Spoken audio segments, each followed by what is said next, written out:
সে যখন পোস্ট দিতে যাবে ততক্ষণে কিন্তু আমাদের ওয়াইফাই সব বন্ধ হয়ে গেল। এই গান কিন্তু আমি আমার জন্য করিনি, আমি কখনো আফসোস করি না দাদা। আপনি তো সচরাচর গান করেন না, লেখেন না।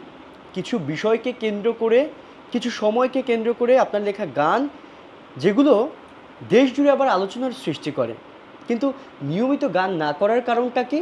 এবং এই যে সময়টার জন্য কি অপেক্ষা করা, নাকি আসলে এই সময়টা আপনাকে তাড়া দেয় গান করার জন্য? ট্রেনিং ভেরি ফ্র্যাঙ্কলি আমি কিন্তু গান করতে চাই না, এক নম্বর কথা হলো। কারণ আমার আহ, সেই স্ট্রেংথও নেই, সেই বয়সও নেই। সবচেয়ে বড় কথা সেই স্ট্রেংথটা আমার কমে গেছে। একটা গান করতে গেলে অনেক স্ট্রেংথ লাগে, যার জন্য আমি গাইতে চাই না। আর এই গান কিন্তু আমি আমার জন্য করিনি, আমি কিন্তু এই যে মেরাজ নামে যে ছেলেটা আছে তার জন্য করেছি। আমি বলছি সুর করে দিয়েছি, মিউজিক ডাইরেক্টর বাবু ভাই আছেন, ফুয়াদ নাসের বাবু, উনি মিউজিক করবেন, আপনি গিয়ে গান গান।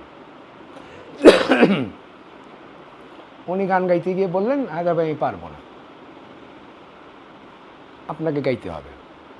তো এখন জোর জবরদস্তি আমাকে বসায় দিল, আমি যা পারি যতটুকু পারছি গাইছি। তারপরে ওনাকে বলেছি আচ্ছা আপনি আমার সাথে থাকেন। এইভাবে কিন্তু আমি গান করি। আর আমাকে যখন গান করতে বলা হয় যে হাজার এখানে গান দরকার, মাহমুদ ভাই নামে একজন আমার বড় ভাই আছেন, বয়স অনেক বড় আমার, উনি আমাকে রিকোয়েস্ট করছে হাজার তোমাকে কিন্তু গান দেখছি না। তো অনেক জায়গা থেকে রিকোয়েস্ট আসে হায়দার ভাই আপনি কিন্তু গান করছেন, কারণ আমার শরীরের অবস্থা কীরকম সেটা কিন্তু ভেরি ইম্পর্টেন্ট না। মানুষ তো বাসায় এসে দেখছে না আমি কেমন আছি, তাই না? তাদের মধ্যে হায়দার ভাই আপনার গান পাওয়া যায় না।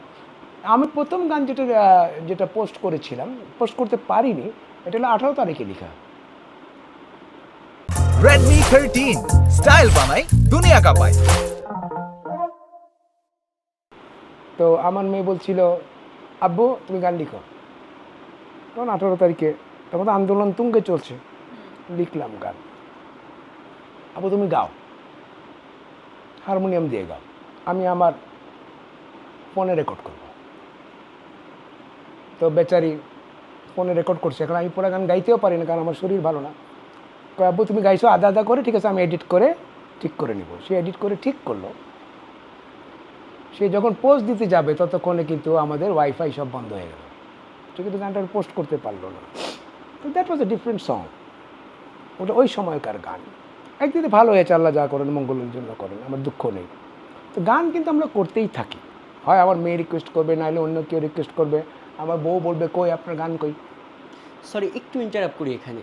আপনি বলছিলেন যে যা হয়েছে ভালো হয়েছে, আল্লাহ যা করেন ভালোর জন্য করেন। আসলে বিষয়টা কেন বললেন আপনি?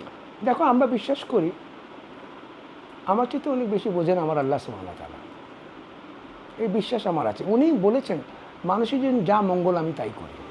এই যে আমি পোস্ট দিতে পারলাম না, নিশ্চয়ই ওনার কোনো একটা ইশারা আছে যে তুমি এটা দিও না, নাহলে হঠাৎ করে চলে, ঠিক আগ মুহূর্তে যখন আমরা পোস্ট করবো ঠিক ওই মুহূর্তে চলে গেছে।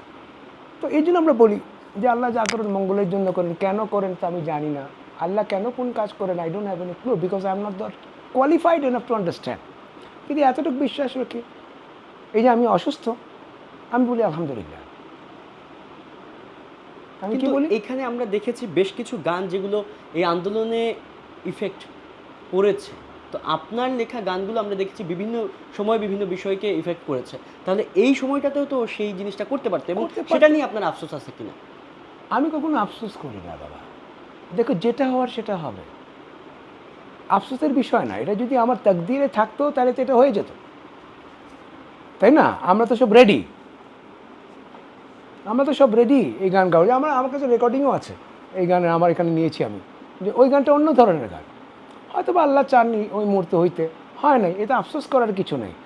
I believe what ever happen is for good.